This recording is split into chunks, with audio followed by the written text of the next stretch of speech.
pemerintahannya itu harus sama ya Mas? Iya, Sama kan? sama aja. Ini kan hanya kita menarik ke bawah. Makanya tadi kanan itu adalah daerah membangun kampung, kiri itu kampung membangun Papua. Oke. Sekarang kita bisa mulai dari pengelolaan potensi tadi ya.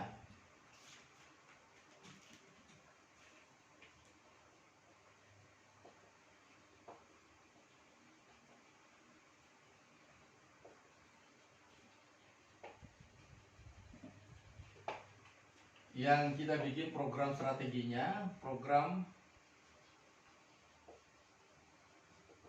strategis kampungnya, yaitu kita kasih nama sekolah apa tadi? Kewirausahaan ya. Kewirausahaan atau kemudian entrepreneur, ekonomi kreatif.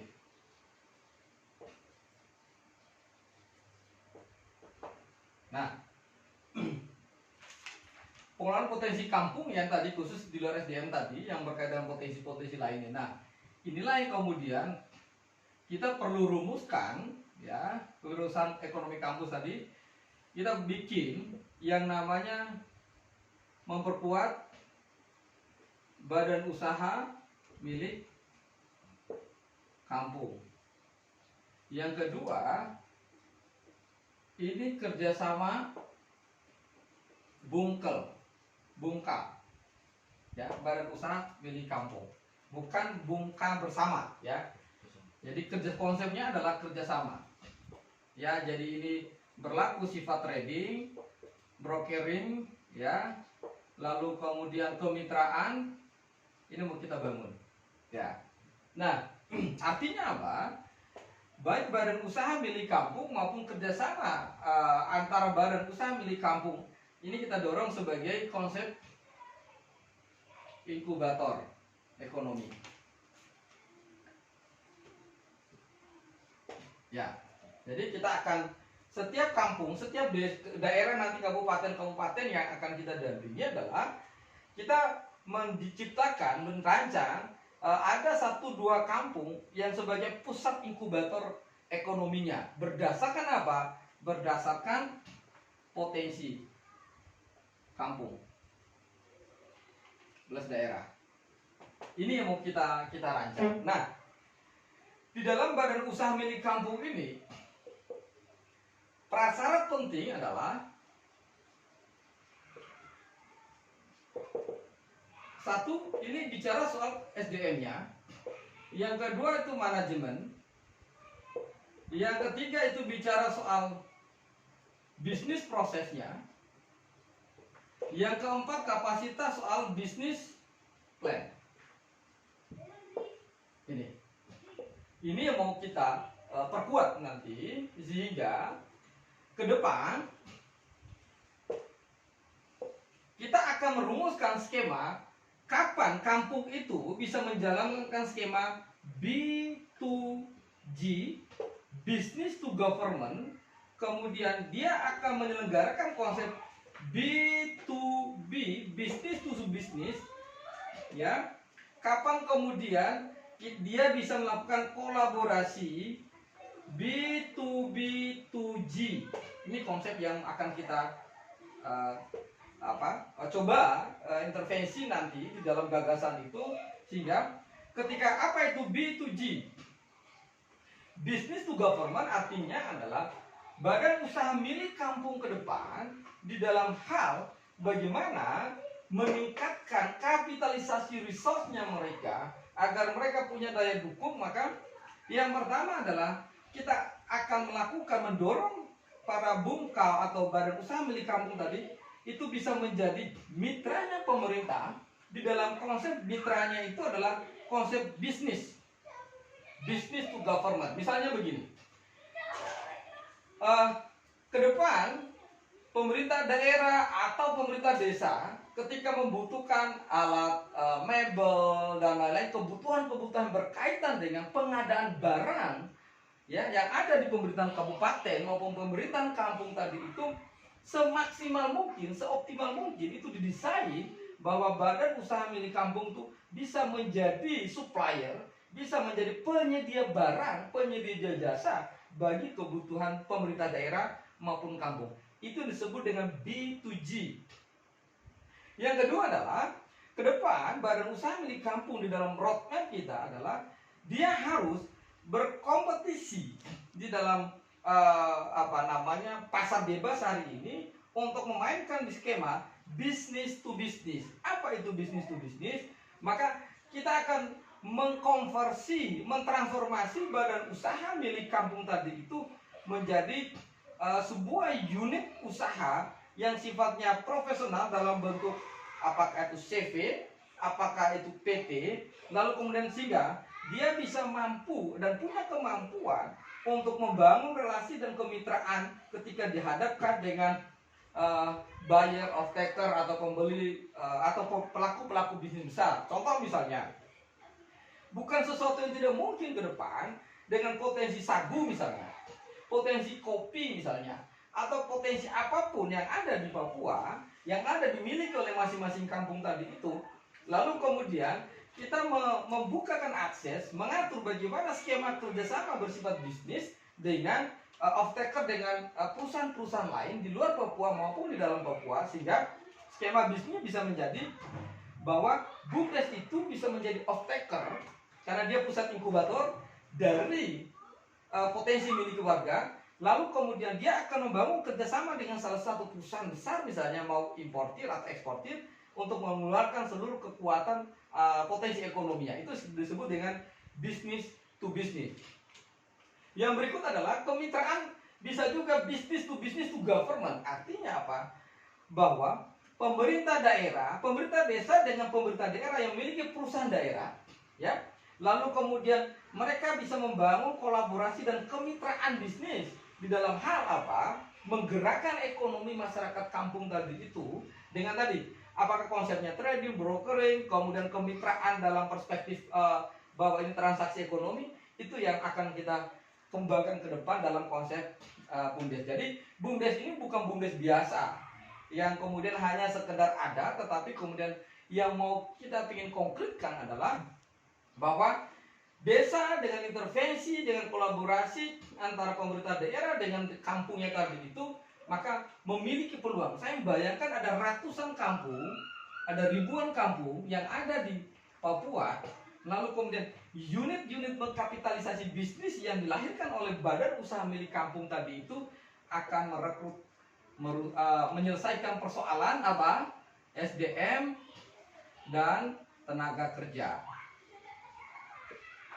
Nah, ini skema yang mau. Jadi ketika ditanya apa benefitnya? Benefitnya adalah bahwa ini akan mendorong anak-anak muda di warga kampung tadi itu, mereka harus punya passion, punya soft skill, hard skill, bagaimana mereka mengelola sumber daya alam yang ada di kampung masing-masing. Ya, pertanian, kelautan, perhutanan, dan lain-lain tadi itu. Nah, tentu ini ya pendekatan kita untuk masuk sana ya tetap ATM ya, amati, tiru, modifikasi. Ini yang disebut kita kapitalisasi potensi tadi itu. Ya, itu saya kira yang apa dalam konteks strategi pengelolaan potensi kampung, program strategi sekolah kewirausahaan, ekonomi kreatif. Ya, kita memperkuat badan usaha milik kampung, kerjasama antar badan usaha milik kampung dengan mainkan trading, brokering dan lain-lain tadi itu. Nah, kemudian persyarat penting adalah ini SDM, manajemen, bisnis proses, bisnis plan. Lalu kita akan rumuskan bagaimana skema B2G, B2B, B2B, B2G, ya, sehingga ke depan kampung-kampung di Papua itu bisa menjadi pusat inkubator ekonominya. Ya, yang tentu kita ingin outcome-nya adalah soal kapasitas sumber daya manusia, dia punya soft skill, hard skill, lalu kemudian kesempatan membuka kewirausahaan bagi anak-anak muda yang ada di kampung di dalam hal soal lapangan pekerjaan. Itu Bang. Ada lagi ya? Udah terjawab soal pintu masuk tadi soal BUMDesnya. Jadi kita tidak mengajarkan soal pasal per pasalnya ke mereka, tapi kita mengajarkan mentransfer knowledge, yaitu soal bagaimana soft skill strategiknya menerjemahkan pasal per pasal soal PP 11 2021 tentang BUMDes-nya. Itu yang paling penting. Sebenarnya sederhana, misalnya bagaimana kita fasilitasi mereka bikin CV, akseskan market ya. Nah, lalu yang berikut adalah strategi apa yang kita gunakan? Oke. Strategi yang digunakan.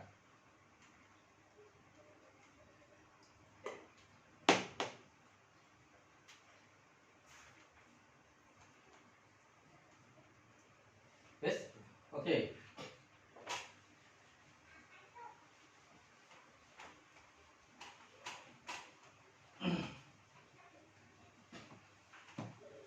Nah, ini slide berikut yang perlu kita rumuskan adalah kita bicara soal ini tadi.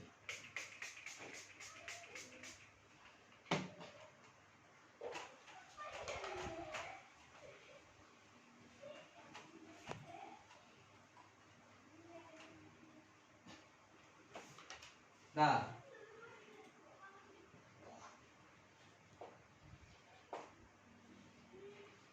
strategi sign in ya di dalam proses melakukan empowerment.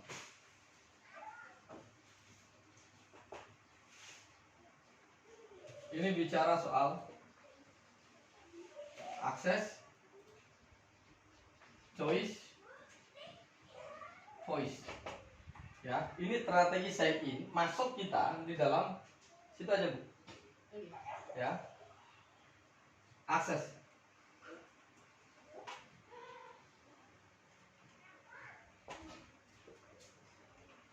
Ya. Apa yang dimaksud dengan akses? Ini cara LSN, strategi LSN ya. Ya, sign in dan lakukan empowerment masuk ke kampung-kampung tadi itu. Yang pertama, kita harus membalikkan mindset paradigmatik dan logika dan kerangka perencanaan pembangunan yang dilakukan selama ini, yang dimana yang pertama selalu bicara soal partisipasi. Voice itu apa? Voice saya terjemahkan sebagai partisipasi. Selama ini ada keliruologi sesat ya di dalam melakukan perencanaan tadi itu, di mana masyarakat desa, kampung itu selalu diperintahkan untuk berpartisipasi. Ya, partisipasi membangun jalan, partisipasi merencanakan pembangunan dan lain-lain. Yang kadangkala itu lebih kental nuansa mobilisasinya daripada partisipasinya, kesadaran, ya choice itu. Maka ini kita harus tempatkan. Yang pertama adalah akses. Apa itu? Yang kita penting itu meretas dulu soal aksesnya. Akses informasi, akses pengetahuan, akses teknologi, akses pasar, akses produksi, dan lain-lain. Ini yang pertama. Jadi ketika masuk ke kampung, kita strategi sign in untuk melakukan empowerment, itu pertama adalah harus meretas ini dulu, akses. Ya, akses gagasan, informasi, pengetahuan, kemudian teknologi, akses pasar, akses produksi, dan lain-lain. Ini dulu. Kenapa ini penting? Selama ini tidak dilakukan, lalu kemudian kita tiba-tiba ngomong partisipasi, maka partisipasinya itu adalah partisipasi semua. Karena di sini mereka hopeless jadinya. Awal diajari, kemudian ketika mereka sudah melakukan partisipasi, bagaimana membuat kerajinan, bagaimana partisipasi, akhirnya mangkrak. Karena apa? Oh, mereka hanya di atas soal partisipasi, soal bagaimana cara membuat sagu, membuat macam-macam tadi, tapi tidak diakses pasarnya, teknologinya, packagingnya, dan lain-lain, maka itu tidak akan bergerak. Oleh sebab itu dibalik, retas dulu ini semua. Baru kemudian choice. Choice itu apa? Pilihan. Jadi bukan kita yang dari luar menentukan pilihan, tetapi mereka akan muncul dengan kesadaran bahwa oh, saya akan memilih soal bagaimana mengelola, ini contoh, mengelola sagu tadi itu menjadi berbagai macam produk turunan.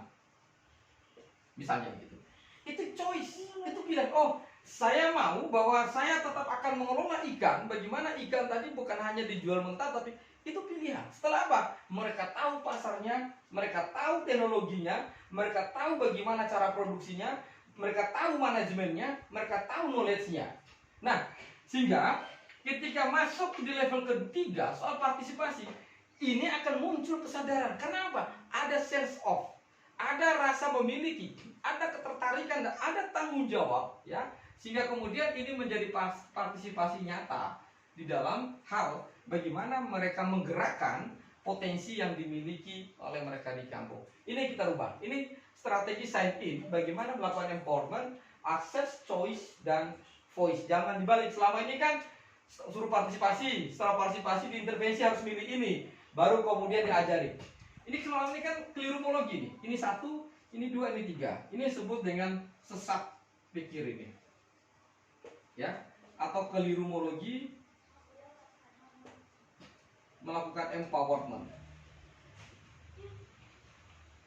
Ya, ini kita harus balik.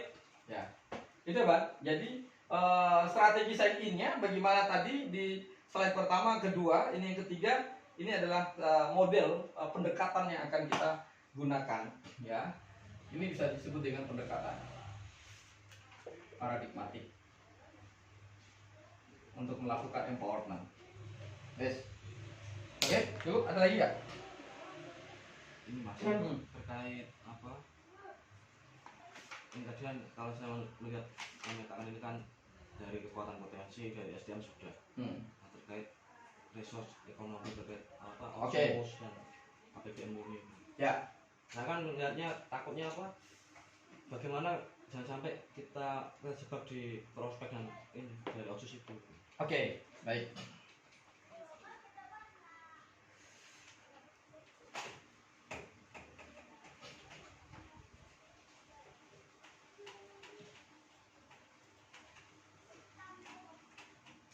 Nah, ini strategi sign in soal, ya, konsolidasi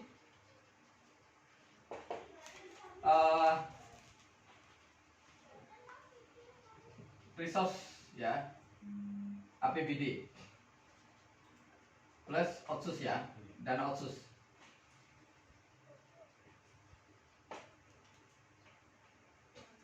Nah, yang paling penting adalah di dalam strategi sign in konsolidasi resource ini, ya, kita dorong sebenarnya.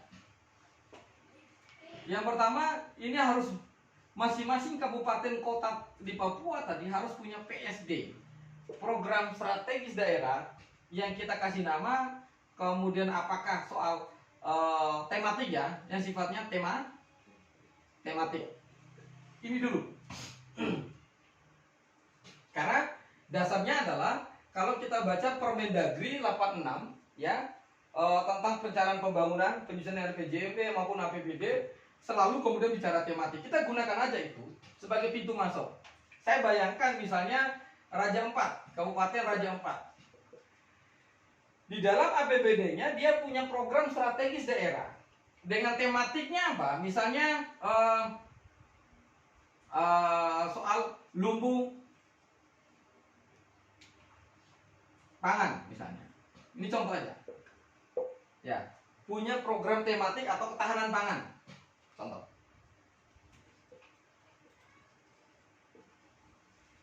Ketahanan pangan. Konsepnya bisa menjadi food estate atau food station. Dua ini. Ya. Nah, ini program strategis yang kemudian itu diintervensi oleh APBD maupun otsus. Nah, ketika bicara program strategis, ini akan melahirkan banyak kegiatan-kegiatan strategis, ya. Kita dorong itu kegiatan-kegiatan strategis yang basisnya adalah kampung, ya. Oke. Yang kedua adalah di sini ada namanya program strategis kampung, PSK.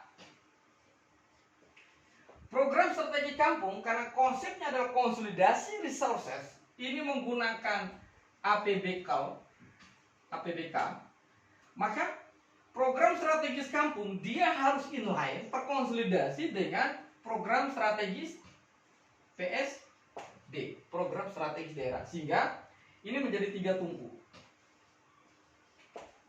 Ada tungku provinsi, ada kabupaten, ada desa. 3 tungku ini yang kemudian kita akan dorong untuk melakukan intervensi, itu bahasa positif ya. Jadi intervensi jalur kanan tadi soal daerah membangun kampung. Jadi lajur ke arah paradigma berpikir kanan dengan konsolidasi resource APBD akan melahirkan komitmen bersama 3 kampung. Ada dana otsus, ada APBD kabupaten, kemudian otsus provinsi, ada dana kampung yang masuk juga ke desa. Kita rumuskan 3 tungku transformasi desa.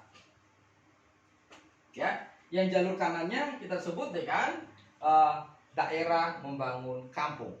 Ya, oke. Nah, ini pintu konsolidasinya, sehingga butuh apa di sini prasyaratnya? Saya bayangkan masing-masing kabupaten nanti ada perda strategis, ya, yang mengatur soal PSD, program strategis daerah, yang jangkanya ini ya 1 sampai 25 tahun ke depan. Ya, jadi konsolidasi kenapa? Dengan undang-undang otsus memungkinkan daerah Papua itu untuk menginisiasi peraturan daerah yang tidak harus sama dengan pemerintah pusat di dalam hal mengkapitalisasi potensi dan ekonomi yang ada di desa. Ini, misalnya Raja Ampat punya perda soal strategi, program strategis daerah soal ketahanan pangan. Apakah dalam bentuknya food estate atau food station, ya, industrialisasi soal pangan tadi itu, atau apapun namanya. Begitu juga Sorong, begitu juga Biak, begitu juga Wamena dan lain-lain sekitarnya, yang kemudian itu menjadi referensi, bukan menjadi rujukan utama, menjadi referensi bagi pemerintahan kampung di dalam hal apa? Merumuskan program strategis kampungnya yang inline dengan ya konsolidasi resource APBD-nya, baik APBD murni maupun dari dana otsus.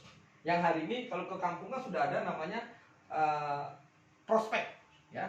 Satu kampung itu 350 sampai 750 juta per kampung setiap tahun, itu dari otsus.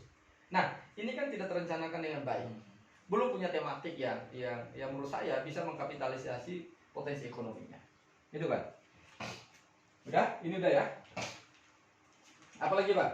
Udah berapa slide tadi? 4-5 slide. Ya ini nanti tinggal diterjemahkan, kemudian ini coba kita presentasikan nanti. Ya, gitu ya? Oke.